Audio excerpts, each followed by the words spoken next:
If you're living your life like this earth is all there is, I'm sorry. I recommend you change your plans.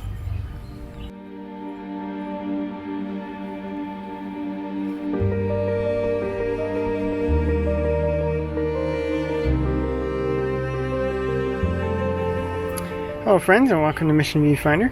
Today we're going to do something a little bit different. We're going to look at our garden and see what sort of object lessons we can gather from it.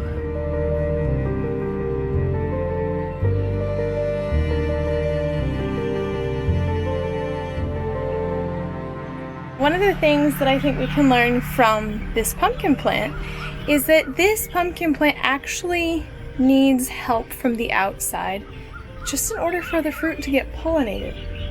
So like these female blossoms, if we or a bee don't come along and pollinate them, the fruit dies, and that's the end of that pumpkin. So in our spiritual life, sometimes we need those other people. We need the people that God has placed in our lives to help us to grow, to help us to bear fruit. We can't just do it all by ourselves. Do you guys remember, like, last year sometime when we had pumpkins growing like really big on the fence? Well, those pumpkins grew and they never actually had any female blossoms or gave us any fruit, and then they started to die. And so we are trying again. These are still volunteers over here from the compost pile, but they have grown prolifically, and they're all the way over there to the gate. And there's female blossoms and there's a few pumpkins. But what comes to my mind is, last year those pumpkins were like huge. They grew really fast and everything, and they looked great to me. There were some issues, but I was really excited about how much they were growing. And then there was no fruit. It's like, you know what? Christians can be like that too. You can grow or seem really impressive in size or whatnot. Like spiritually, you can seem like a spiritual giant, but be a spiritual dwarf. Or just not have any fruit. And that's not good either. So we're thankful that these are bearing fruit. Now, that pumpkin has a name. Hannah named it the other day Mr. Chubby, because it's the biggest one we've got. So we'll see when we get to eat Mr. Chubby. That's one compost area. I was taking compost out of there. And there was some papaya trees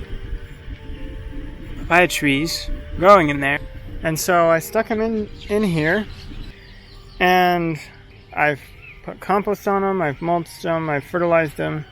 Nothing seems to make them grow. I mean, they've been there for like 4 months, and they haven't, like the one has grown maybe 2 inches. That's not normal. That got me thinking. Sometimes it seems like we're growing really slowly. Like God doesn't give up on us. That's something I'm really thankful for, because if I were in God's shoes, I would have given up on myself a long time ago.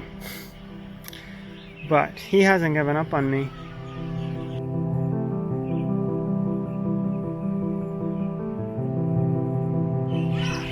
With these plants, like you plant a seed, it's a little seed, some seeds are bigger than others, but even a big seed, you plant that big seed and you put it in the ground, and then this plant comes, and you're like, oh, what a cute little plant.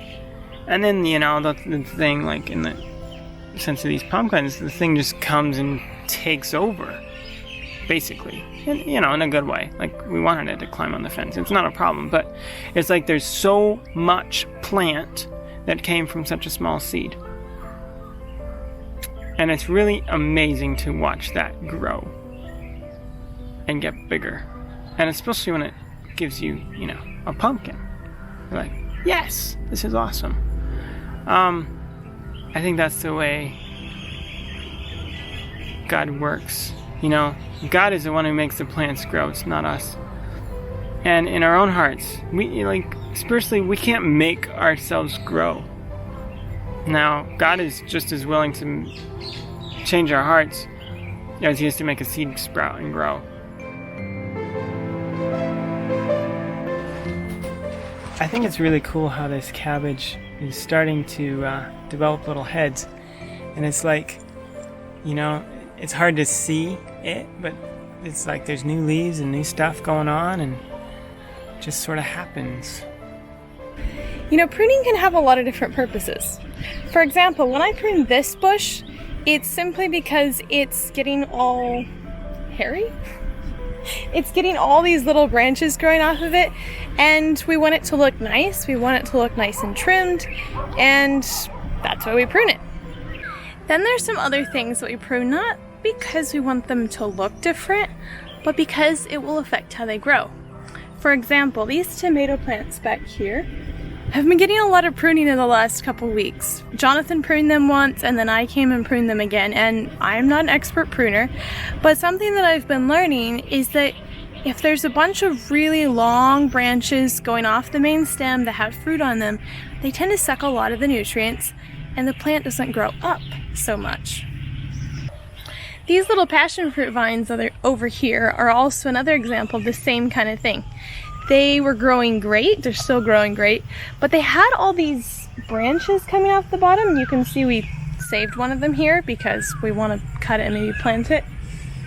But they had all these branches coming off the bottom, and it was sucking a lot of energy, and we're like, we just want you guys to grow up, and we don't want a whole bunch of branches down here. And you know, it really reminds me of how there's a lot of good things that we can have in our lives that tend to grow more horizontally. They tend to suck a lot of energy out of our lives, perhaps suck a lot of energy out of our spiritual lives. And sometimes God prunes those things out of our lives. Sometimes He asks us to give them up, and we don't want to give them up, and so He prunes them out of our lives. But it's all because He wants us to grow more up, closer to Him, closer in our walk with Him, to be more like Him.